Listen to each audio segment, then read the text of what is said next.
தமிழ்நாடு அனைத்து சமூக கூட்டமைப்பினுடைய கூட்டத்திற்கு தலைமையேற்று நடக்கக்கூடிய தலைவர் அவர்களே மற்றும் இந்த சமுதாய கூட்டத்தை ஒருங்கிணைத்த அனைத்து சமூக தலைவர்களுக்கும் எனது மாலை நேர வணக்கத்தை முத்திரையர் அரசியல் களத்தின் சார்பாக தெரிவித்துக் கொள்கிறேன்.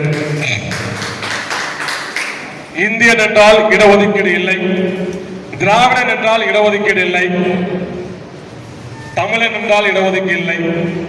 நீங்கள் எந்த சமூகமோ அந்த சமூகத்துக்குத்தான் இடஒதுக்கீடு இருக்கிறது. ஆகையால் இந்த சமூகத்தை சார்ந்த அரசியலை நாம் முன்னெடுக்க வேண்டிய ஒரு கட்டத்தில் தள்ளப்பட்டு இருக்கின்றோம்.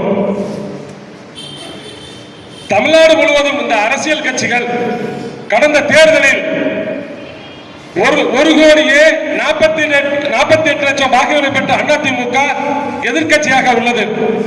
1,50,00,000 வாக்குகளை பெற்ற திமுக ஆளுங்கட்சியாக இருக்கிறது. 2 லட்சம் வாக்குகளை ஒரு கட்சி ஆளுங்கட்சியாகவும் எதிர்கட்சியாகவும் இருப்பதற்கு ஒரு சூழலை உருவாக்குகிறது.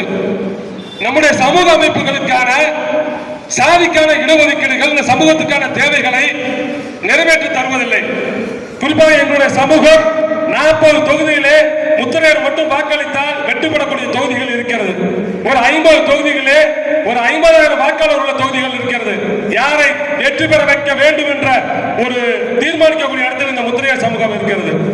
எங்கள் சமூகத்திற்கு டிஎன்பிசி மெம்பர் 2 பேர் கேட்டிருக்கோம், கொடுக்கல. பேக்வர்ட் கிளாஸ்ல மெம்பர் கேட்கிறோம், கொடுக்கல. 78 வருஷம் நாடு விருது அடைஞ்சு ஒரு ராஜ்யசபா எம்பி கேட்டோம், கொடுக்கல. அதை வலியுறுத்தி தான் கடந்த தேர்தல் இப்ப நடந்த தேர்தலில் நான் வேட்புமனு தாக்கல் செய்தேன்.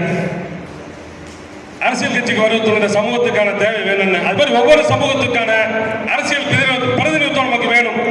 இப்ப எங்களுக்கு ஒரு 40 சட்டமன்ற தொகுதி வெற்றி பெறவங்களுக்கு 5 சீட்டு தான் கொடுக்குறாங்க. ஓரளவுக்கு தமிழ்நாட்டில் 4% இருக்கக்கூடிய போயர் போன்ற சமூகம் இருக்கு. இன்னும் இது போன்ற குலாலார் சமூகம் இருக்கு, முடிந்துருத்தோர் சமூகம் இருக்கு, வண்ணார் சமூகம் இருக்கு. இந்த சமூகத்துக்கான பிரதிநிதித்துவம் சட்டமன்றத்தில் இல்ல. அந்த சமூகங்களுக்கெல்லாம் நாம் இடங்களை பெற்று தந்து அவர்களெல்லாம் ஒரு கூட்டமைப்பை வைத்து வருகின்ற 26 தேர்தலிலே நம் அரசியல் கட்சிகளுக்கு தக்க பாடம் புகட்டி நம்முடைய வேட்பாளர்களை களமிறக்கி இந்த தமிழக அரசியலில் பிரதிநிதித்துவ சமூகத்தெல்லாம் நாம் ஒன்றிணைந்து போட்டியிட வேண்டும் என்று முத்திரை அரசியல் கழகம் சார்பாக கேட்டுக்கொள்கிறோம். நிலத்தை நிராகரித்துவிட்டு நதி நடமாட முடியாது, நீலவனத்தை புறந்தள்ளிவிட்டு நிலவு சிரித்து விட முடியாது, காற்றை கைது செய்துவிட்டு 1/4 மணி நேரம் எவரும் உயிரோடு வாழ்ந்து விட முடியாது. நம்மளை போன்ற சமூகங்கள் ஆதரவில்லாமல் இந்த தமிழகத்தில் யாரும் அரசியல் அமைத்துவிட முடியாது என்று கூறி வாய்ப்புக்கு நன்றி கூறி விடைபெறுகிறேன். நன்றி, வணக்கம். நன்றி KPM ராஜா. அடுத்த